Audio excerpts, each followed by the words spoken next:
Pak Harto itu orang pinter loh. Jasanya bagi bangsa ini besar sekali walaupun dosanya juga besar.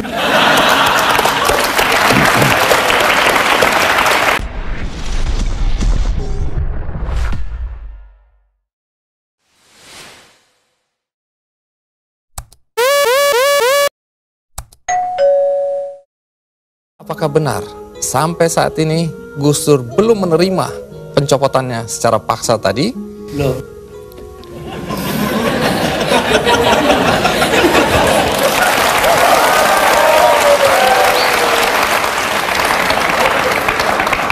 Jadi Gus Dur, tadi itu ringkasan dari peristiwa detik-detik terakhir Anda mengundurkan diri atau mundur atau dimundurkan. Nah, apakah sampai sekarang Anda dilengserkan? Apakah Anda masih tetap sampai saat ini tidak menerima dan menganggap itu tidak sah? Oh, nggak bener, nggak sah emang. Itu proyek politik dari MPR.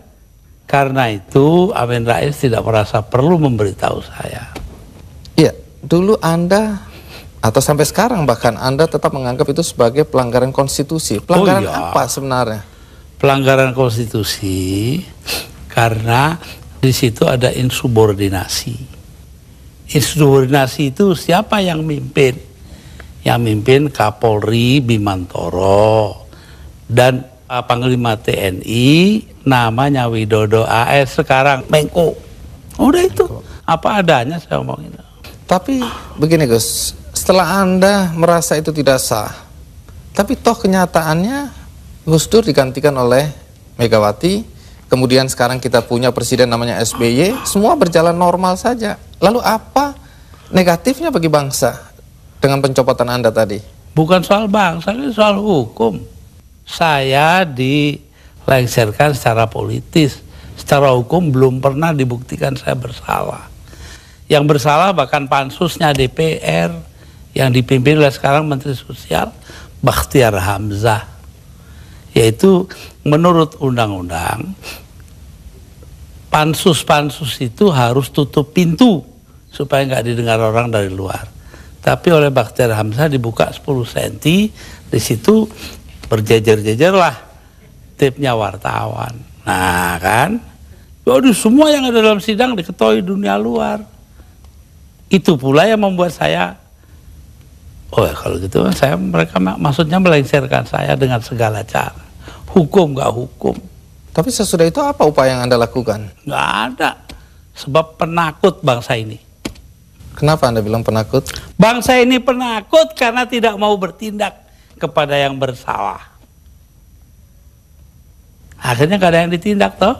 Tapi sekian tahun sudah berlalu Gus. Untuk apa rasa penasaran, perasaan? Loh, saya nggak pernah itu terserah bangsa Indonesia.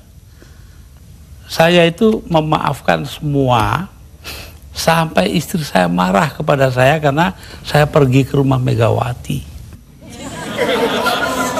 Tapi kenapa Anda lalu ke Megawati kalau memang Anda marah dan kecewa? Saya nggak marah, yang mestinya marah itu bangsa ini.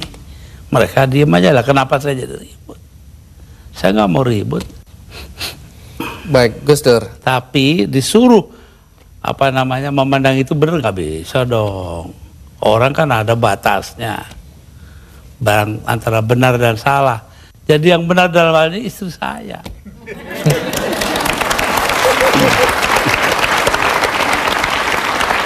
Tapi kenapa Gus Dur nggak mau nurut? Tanya dia, jangan tanya saya dah. 300.000 orang mas tanda tangan supaya saya jangan berhenti jadi presiden, tahu?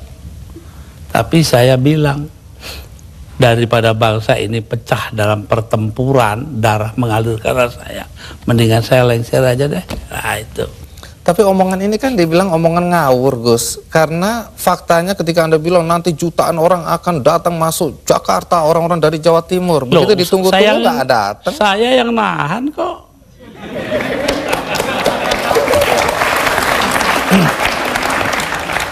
Jadi kalau nggak ditahan sama Gus Dur, datanglah beneran itu ya? Bukan begitu, artinya tetap saja kebenaran kita pertahankan. Tapi sikap kita itu jangan sampai bangsa ini perang saudara. Dan itu pengorbanan Anda? Ya bagi saya bukan korban, biasa aja. Nah, satu pemandangan yang kurang elok, Gus. Anda keluar memakai celana pendek dan kaos oblong. Banyak orang bilang itu tidak pantas sebagai presiden Anda tampil seperti itu. Mengapa Anda tampil seperti itu? Lah ya itu supaya saya nggak dianggap presiden. Terus manfaatnya apa dengan dianggap tidak sebagai presiden? Loh, orang dingin hatinya, nggak jadi marah. Tapi Gus Dur, dalam upaya mencopot Anda, siapa orang yang paling bertanggung jawab atas pencopotan tersebut menurut Anda? 2. Siapa? Amin Rais dan Megawati. Mengapa? Hah? Tanya sana dong, kok tanya.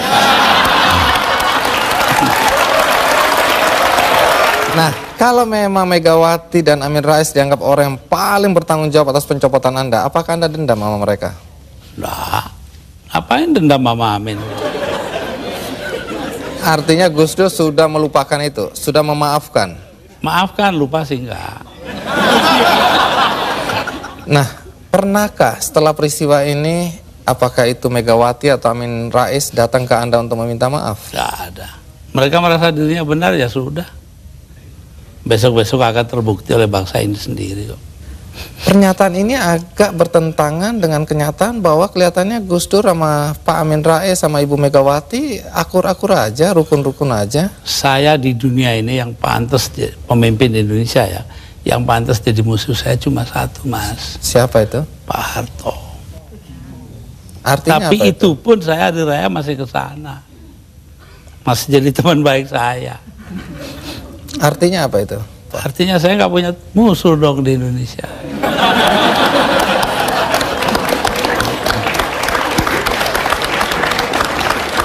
Ada satu hal, kita banyak mendengar bahwa teman-teman dekat Anda dulu menyesalkan kenapa Anda jadi presiden.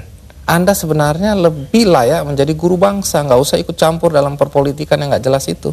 Saya diperintah oleh 5 orang sesepuh saya. Itu saja, kalau mereka memerintahkan apa saja masuk api, masuk api. Tanpa perlu berpikir? Tanpa perlu berpikir. Kenapa begitu? Loh, Selain sesepuh saya itu ini kan, orang pesantren disuruh nurut orang tua. itu nggak bisa ditawar itu Gus ya? Nggak bisa ditawar. 5 orang itu, saya nggak sebut namanya.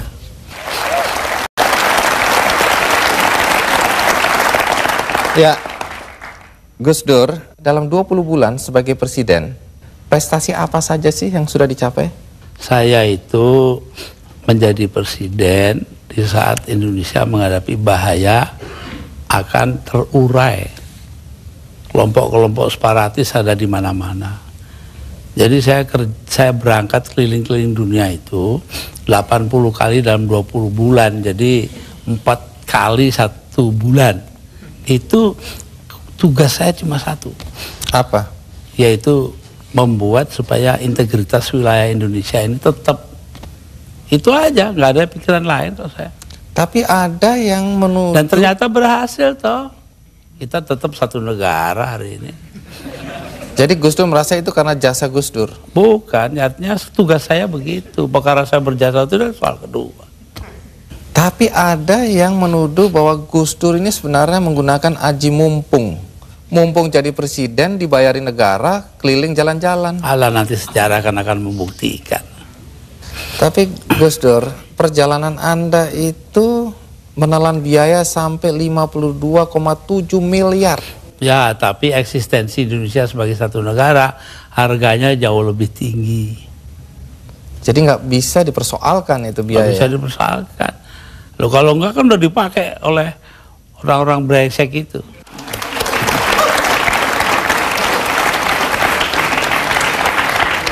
Salah satu yang masih menjadi perdebatan sampai sekarang adalah ketika Gus Dur membubarkan Departemen Sosial dan Departemen Penerangan. Kalau Departemen Sosial dulu, apa alasan persisnya? Sementara banyak orang terlantar yang harus diayomi oleh departemen itu. Persisnya itu. Karena departemen itu yang mestinya mengayomi rakyat, ternyata korupsinya gede-gedean. Sampai hari ini. Kalau membunuh tikus kan tidak perlu membakar lumbungnya. Oh memang. Kenapa Anda bakar lumbungnya? Bukan. Karena tikusnya sudah menguasai lumbung.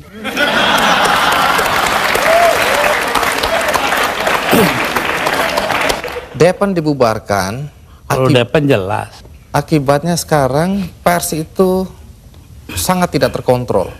Begini Bahkan pornografi sekarang merajalela. ya. Betul. Itu dosa Anda loh. Enggak dong. Dosa yang nyarin. Saya diapa-apakan itu saya bekerja menurut ketentuan Undang-Undang Dasar. Undang-Undang Dasar menjamin kebebasan berpikir. Dan itu hanya mungkin kalau Depan nggak ada. Sekarang nggak ada kebebasan berpikir.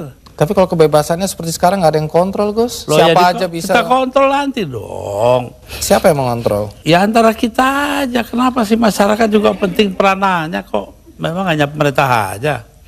Baik, Gus. Satu lagi hal yang dicatat ketika Anda menjadi presiden dan agak kontroversial, yaitu masalah PKI.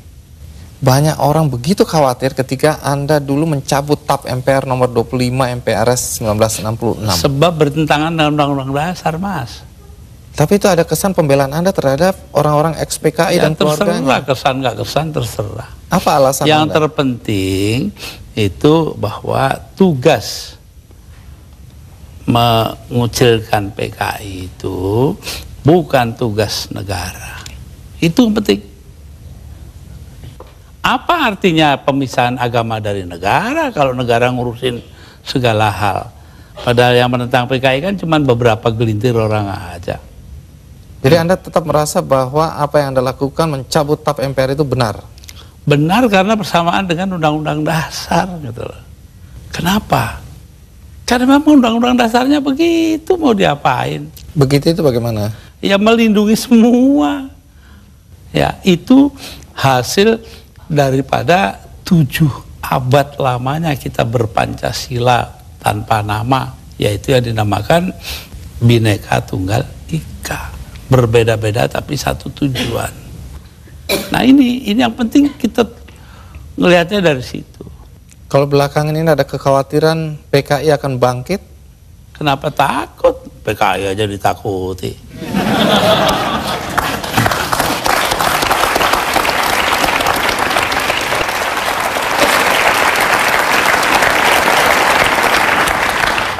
Gus Dur, di antara banyak statement Anda atau pernyataan Anda yang dianggap ngawur, dianggap nyeleneh, ada satu yang dicatat dan dianggap serius, yaitu ketika Anda berada kalau nggak salah di Italia, Anda menyatakan bahwa pernah suatu ketika Faisal Tanjung, waktu itu Panglima ABRI, diminta untuk menghabisi Anda. Jadi yang minta adalah Pak Harto. Anda dan Megawati ingin dihabisi. Dan statement itu terbuka loh, Gus Dur. Dugaan Anda kata-kata dihabisi ini, dihabisi karirnya atau dibunuh? Tanya Pak Harto. Kenapa? Karena Faisal Tanjung mengucapkan itu. Lalu Pak Wiranto sebagai Panglima Kostrad nelpon saya, Gus, Panglima saya kok bilangnya begini-begini ya. Saya anggap itu soal politik lah. Pak Harto juga bukan soal pribadi kok, itu soal politik. Politik mengharuskan itu ya itu, tapi saya tahu juga kebiasaan Raja Jawa. Pak Harto kan anggap dirinya Raja Jawa. Apa yang dilakukan tangan kanan, tangan kiri nggak boleh tahu. Karena itu saya bilang sama Pak Wiranto, begini Pak Wir, tolong Anda pergi ke Pak Harto, tanya omongannya Faisal Tanjung yang begitu itu betul nggak? Apa jawabnya Pak Harto di Cendana kepada Pak Wiranto? Bahwa, wah nggak mungkin dong saya begitu. Megawati itu dilindungi ayahnya, Gus Dur dilindungi para kiai. Lah selesai sudah. Mau soal politik, saya nggak ada dendam pribadi, nggak ada. Malah saya terus terang aja, ini ada Yeni anak saya ini, ikut saya kemarin hari raya pertama hari Sabtu, saya soal Pak Harto, ya maaf-maafan hari raya sudah selesai, terus makan pulang. Ya, tapi ini kan untuk meluruskan sejarah, jangan sampai orang salah paham mengenai ya, ini. Pak Faisal Tanjung juga secara terbuka mengklarifikasi bahwa tidak pernah ada itu. Jadi apa yang Anda ya, kalau bilang? Begitu Pak Wiranto dong, dia mengatakan Pak Wiranto bohong. Anda bilang ada operasi naga hijau, naga merah, itu kan orang memang bilang ya begitu saya dengarnya kok. Gus Dur ini ngarang-ngarang aja. Enggak. Ya saya nyatanya nanti sejarah akan buktikan betul tidaknya itu. Tapi Gus Dur sendiri pernah datang ke Pak Harto untuk mengklarifikasi ini? Nggak perlu ngapain. Tapi dari penjelasan Pak Wiranto memang Pak Harto bilang tidak pernah ada karena tadi itu ya. Kayak kemarin ini saya ke tempatnya Pak Harto. Sepulang saya dengan suara terbata-bata karena Pak Harto itu sudah banyak lupa. Itu ngomong kepada para ajudannya. Ngomongnya apa? Saya pengen ngomong dengan Gus Dur panjang-panjang tapi nggak bisa. Itu tuh. Coba. Kenapa nggak bisa? Ya karena dia pelupa itu. Ntar banyak yang lupa. Pak Harto itu orang pinter loh. Jasanya bagi bangsa ini besar sekali walaupun dosanya juga besar.